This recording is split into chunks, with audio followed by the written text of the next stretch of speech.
Jacqueline Mary e Alice Eleanor nasceram em uma família aristocrática notável, sendo o pai delas um visconde e mais tarde um duque, enquanto a mãe era uma herdeira milionária.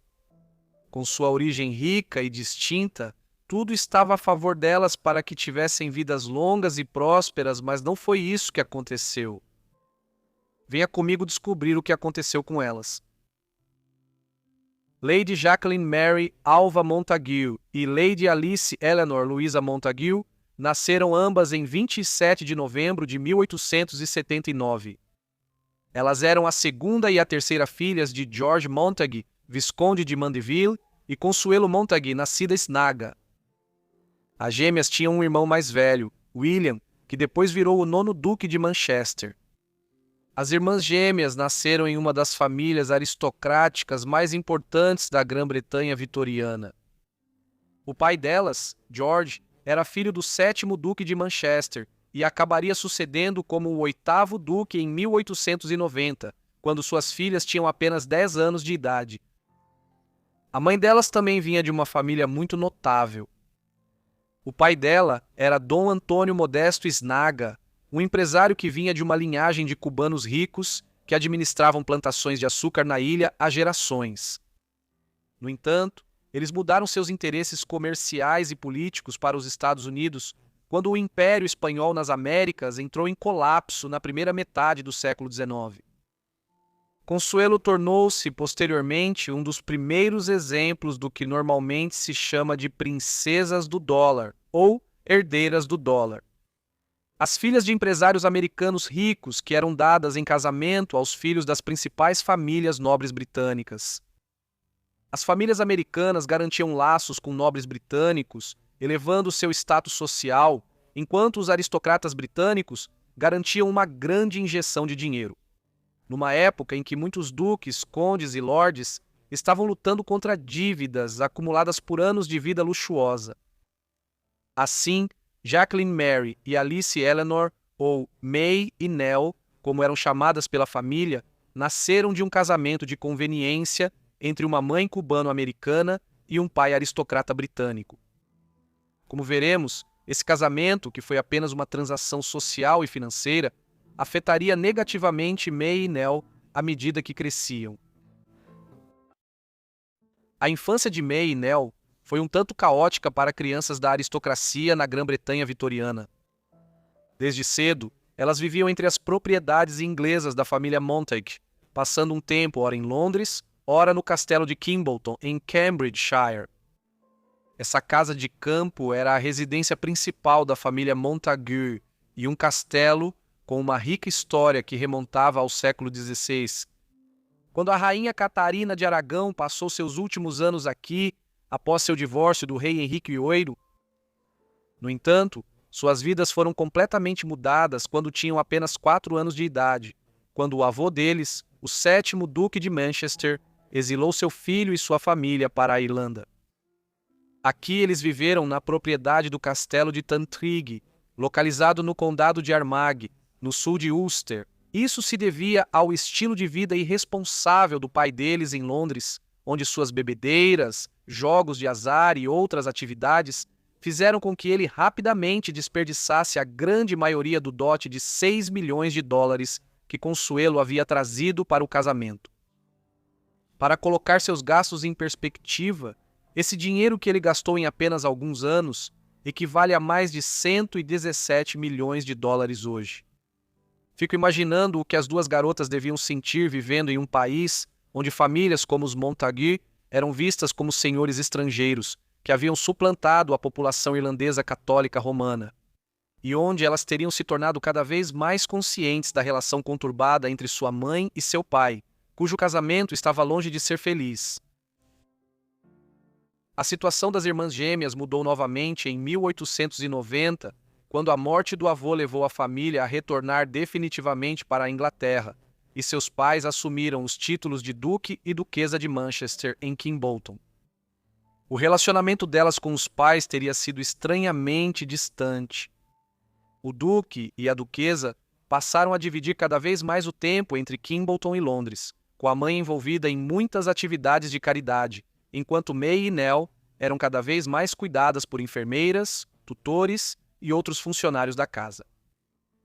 Foi durante esse período que ficou claro que Nell estava doente com o que na época era chamado de consunção, mas que hoje conhecemos como tuberculose.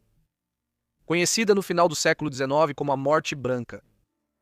Ela havia se tornado uma das doenças mais letais do mundo ocidental na época, tendo surgido lentamente a partir do século XVII, para substituir a varíola como o câncer de sua época. A doença é respiratória e afeta principalmente os pulmões inicialmente, antes do colapso do sistema respiratório. Leva à atrofia muscular e corporal, daí o nome consunção, como se o corpo estivesse sendo consumido lentamente.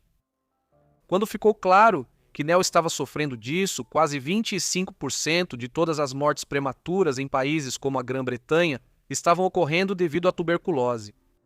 Essa doença infecciosa é causada por bactérias e se espalha de uma pessoa para outra pelo ar, quando pessoas com tuberculose ativa nos pulmões tossem, cospem, falam ou espirram. Acredita-se geralmente que May também estava sofrendo de tuberculose, então ela pode ter pegado da irmã, embora nunca tenha sido oficialmente diagnosticada com a doença. Nell e May podem ter apresentado sintomas como tosse crônica com muco contendo sangue, febre, suor noturno e perda de peso. A tuberculose também pode infectar outros órgãos e isso pode causar uma variedade de sintomas. As gêmeas comemoraram seu 15º aniversário em novembro de 1894. Nessa época, elas eram, para citar um quase contemporâneo, Sir Shane Leslie, as duas garotas mais bonitas e delicadas que se podia imaginar. Infelizmente, elas não comemorariam o 16º aniversário juntas. No dia 15 de março de 1895, May faleceu. Ela não havia sido oficialmente diagnosticada como tuberculosa, então a causa de sua morte permanece não confirmada, embora se presuma que tenha sido tuberculose.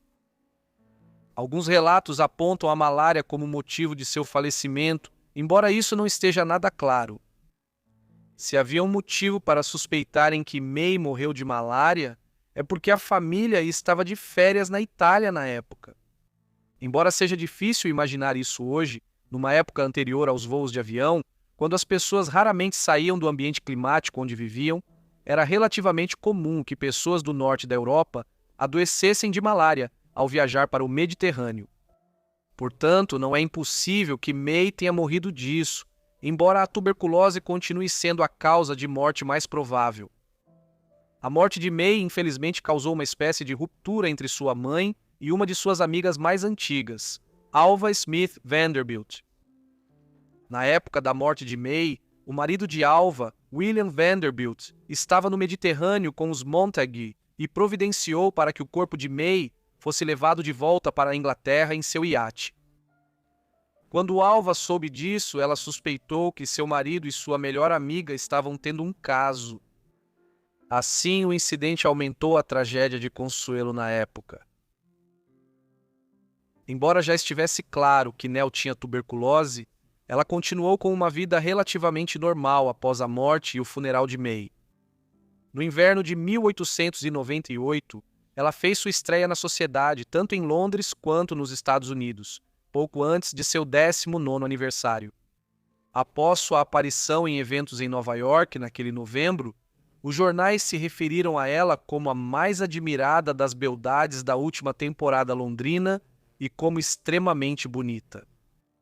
No entanto, a entrada de Nell na alta sociedade e sua chance de levar uma vida normal de jovem seriam muito breves.